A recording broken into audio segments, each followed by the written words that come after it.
Sa isang maliit ngunit makulay na baryo na napapaligiran ng mga puno at bulaklak, may isang malaking puno ng mangga sa gitna ng parke. Dito araw-araw nagtitipon ang mga bata upang maglaro, magkwentuhan at mangarap. Ang lugar na ito ang paborito nila dahil dito sila malaya at masaya. Ang magkakaibigan na sina Lino, Maya, Kiko at Tala ay palaging magkasama. Si Lino ay matalino at mapag-isip. Si Maya ay mabait at maalalahanin. Si Kiko ay masigla at masipag. At si Tala naman ay tahimik ngunit mapagmasid. Magkakaiba man sila, iisa ang kanilang puso. Isang hapon, dumating sila sa parke at napansin nilang hindi na ito tulad ng dati. May mga basurang plastik, bote, at papel na nakakalat sa damuhan. May amoy din na hindi ka nais-nais. Tumahimik ang lahat at napalitan ng lungkot ang kanilang mga ngiti. Hindi na masayang maglaro dito, malungkot na sabi ni Kiko. Parang wala nang nag-aalaga sa parke, dagdag ni Maya. Napatingin si Tala sa paligid, habang si Lino ay napaisip ng malalim.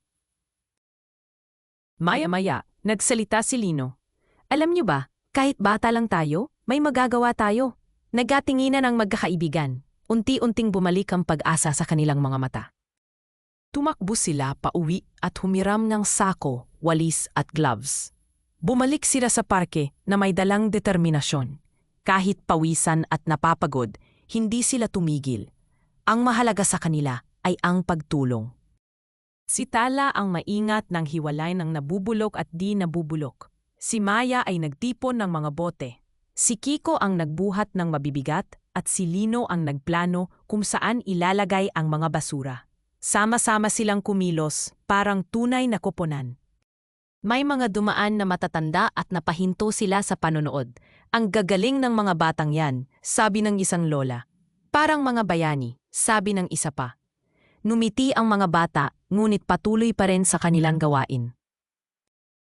Kinabukasan, nagising ang baryo sa isang mas malinis at mas masayang parke.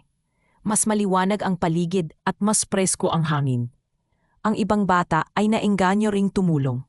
Maging ang mga magulang ay nakiisa.